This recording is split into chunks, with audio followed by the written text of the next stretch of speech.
BBS third year तथा MBS third semester अन्तर्गत taxation सब्जेक्टको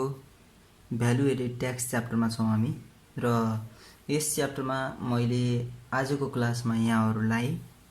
भ्याट क्याल्कुलेसनसँग सम्बन्धित एउटा इक्जाम्पल लिएर उपस्थित भएको छु र आज लिइएको क्वेसन अर्थात् आज मैले जुन क्वेसन सल्युसन गर्दैछु उक्त क्वेसन अनुसार an importer imported cooler for ₹20,000 इम्पोर्टरले इम्पोर्ट गरेर ल्यायो 20,000 मा एउटा cooler VAT was paid on it imports भनेको छ यसो अर्थ भ्याट चाहिँ इम्पोर्ट गरेर ल्याएको सामानमा भ्याट तिरिएको छ भनेको छ तसर्थ हामी इम्पोर्टरको च्यानलमा हामी भ्याट तिर्दिएको हुनुपर्छ देखाउनुपर्छ this product passes through 3 stages before reaching to the final कन्ज्युमरसम्म पुग्नका लागि चाहिँ 3वटा स्टेजेसहरू पार गर्नुपर्छ भन्छ value added by each businessman on the cost price are as follows भनेर कस्ट प्राइसमा बेस भएर चाहिँ भ्यालु एडेड गरेको फिगर हामीलाई दिएको छ तसर्थ हामी सबभन्दा सुरुमा च्यानल चाहिँ कस्तो बन्छ त त्यो च्यानल बिल्ड गरौँ अनि च्यानल राम्ररी जान्यौँ र दिएको इन्फर्मेसन कहाँको हो भन्ने हामीलाई थाहा भयो भने म्याथमेटिकल यो क्याल्कुलेसन पार्ट जसको राम्रो छ उहाँहरूलाई भ्याट क्याल्कुलेसन गर्न सजिलो हुन्छ च्यानलतर्फ लागौँ सबभन्दा सुरुमा हामी इम्पोर्टर लेख्छौँ इम्पोर्टरले इम्पोर्ट गरेर बाहिरबाट ल्यायो सामान हैन त्यसपछि इम्पोर्टरले कसलाई बिक्री गर्छ त भन्दा इम्पोर्टर टु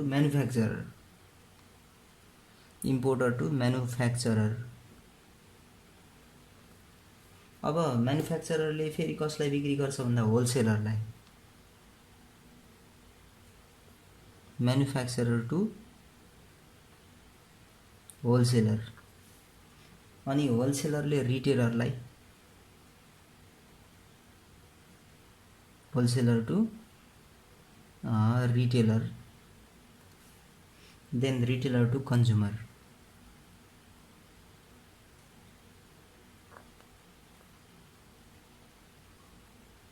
यसरी हामी पहिले च्यानल डेभलप गर्नुपर्छ र यो च्यानल बनाइसकेपछि बल्ल हामी भित्र कहाँको फिगर दिएको छ भन्ने कुरामा क्लियर भएर अनि त्यही अनुसार हामी सल्युसन गर्नुपर्ने हुन्छ मैले एकपल्ट यो टेबललाई चाहिँ क्लियर गर्ने भएँ किनकि अपुरा छ टेबल हैन च्यानलहरू ठुलो भयो मैले फर्मेट बनाएँ भन्दा तसर्थ मैले यहाँनिर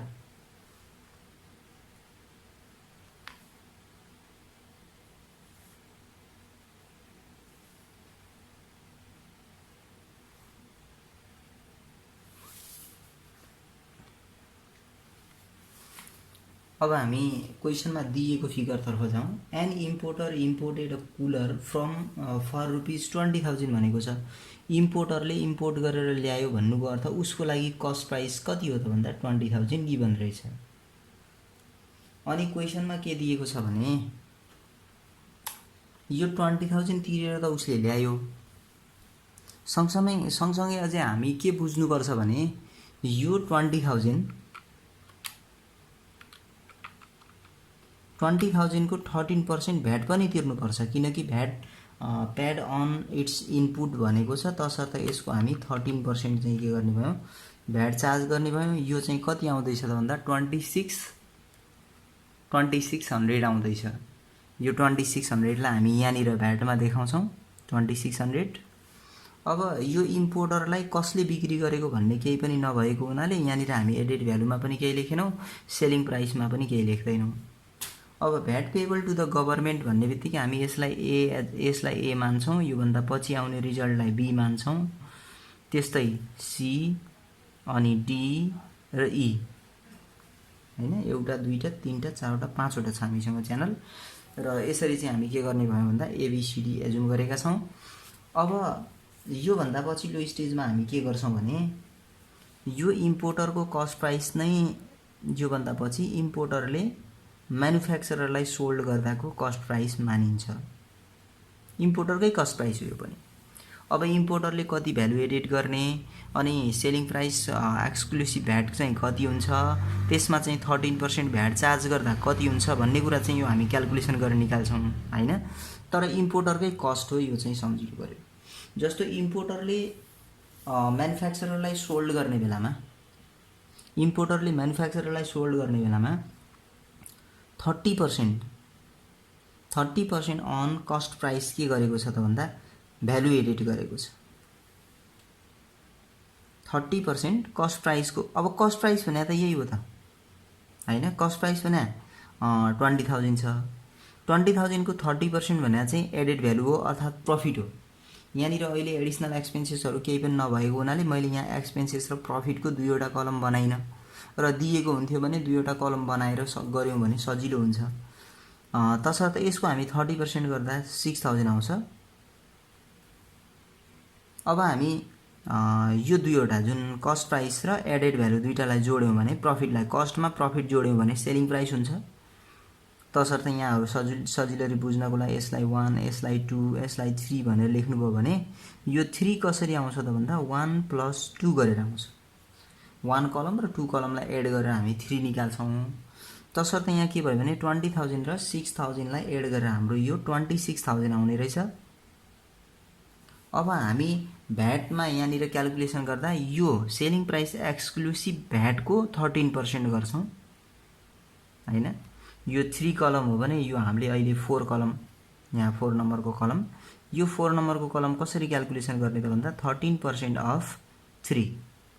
यो 3 नम्बर कलमको 13% गर्यो भने 4 नम्बरको कलम आउँछ। तसर्थ मैले अहिले के गरिदिने भएँ भने यहाँ यो 26,000 जुन छ हामीसँग, यो 26,000 को हामी 13% गर्छौँ। 0.13 गर्यो भने 13% हुन्छ हैन। यहाँ हाम्रो 3380 आउने रहेछ बी रिजल्ट है। अब यो भन्दा माथि त हामी सेलिङ प्राइस इन्क्लुसिभ भ्याट निकालेका थिएनौँ। अब के गर्नु पर्यो भने यो एक्सक्लुसिभ भ्याट छ भने त्यसमा भ्याटलाई एड गरेर हामी सेलिङ प्राइस इन्क्लुसिभ भ्याट निकाल्नुपर्छ। तसर्थ यो दुईटालाई जोडेर यहाँ देखाउँछौँ हामी भनेको 29,380। यो हाम्रो के आयो त भन्दा 29,380 भनेको हाम्रो इन्क्लुसिभ भ्याट आयो। अब हामी म्यानुफ्याक्चरर टु होलसेलरमा जाने बेलामा यहाँबाटै ट्रान्सफर गर्ने होइन। यो त अघिकोमा के थियो भने इम्पोर्टरलाई कसले बिक्री गर्यो भन्ने इन्फर्मेसन थिएन, इम्पोर्टरकै कस्ट प्राइस दिएको हुनाले योभन्दा तल्लोमा हामी सारेका थियौँ। तर यो कस्ट प्राइस त इम्पोर्टरको हो, अब यसलाई यहाँ हामी म्यानुफ्याक्चररको कस्ट प्राइस मान्न मिल्दैन। तसर्थ हामी यहाँ म्यानुफ्याक्चररको कस्ट प्राइस कहाँबाट आउँछ त भन्दा इम्पोर्टरको सेलिङ प्राइस भन्नु नै म्यानुफ्याक्चररको कस्ट प्राइस हो, किनकि इम्पोर्टरले म्यानुफ्याक्चररलाई सोल्ड गरेछ नि त। तसर्थ यो हामी 26,000 जुन एक्सक्लुसिभ भ्याट छ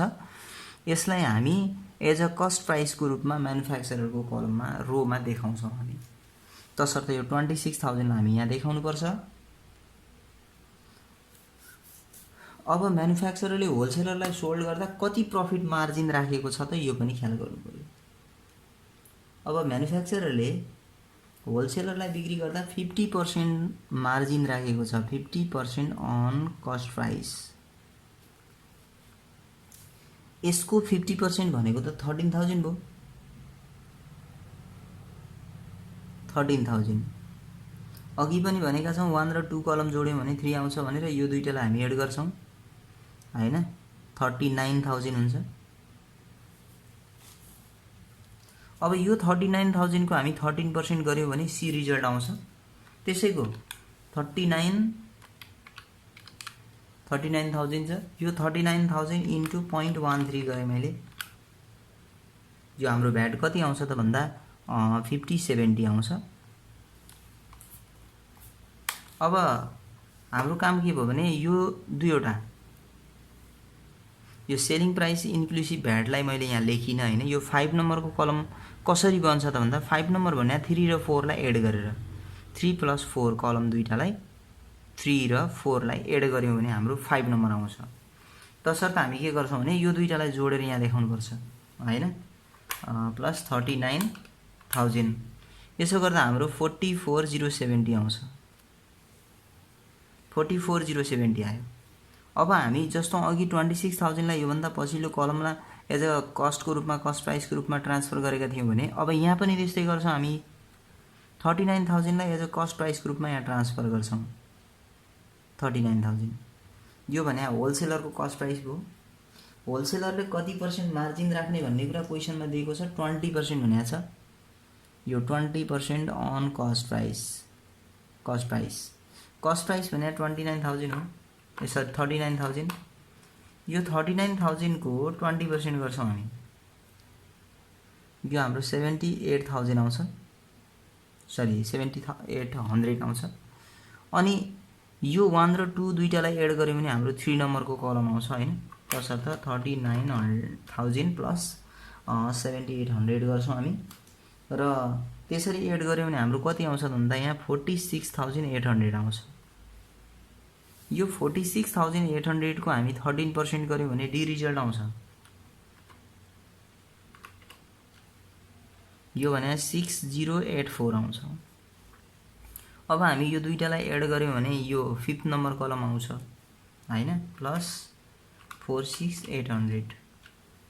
यसो गर्दा 52,884 आउँदो रहेछ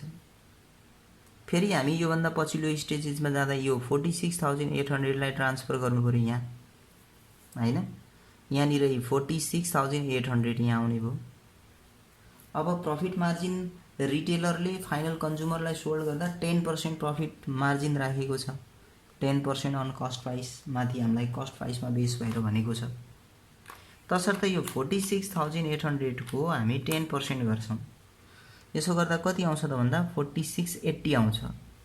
यो 4680 लाई हामी यो फर्स्ट कलमसँग एड गरौँ 46,800 सँग एड गरौँ यो हाम्रो 51,480 आउँछ यसको हामी 13% चार्ज गर्छौं जसलाई हामी भ्याट कलममा देखाउँछौं हैन त्यसको हामी 13% चार्ज गरौँ 0.13 ले मल्टिप्लाई गरौँ यो गर्दा 6692 अब 0.4 आएको छ हैन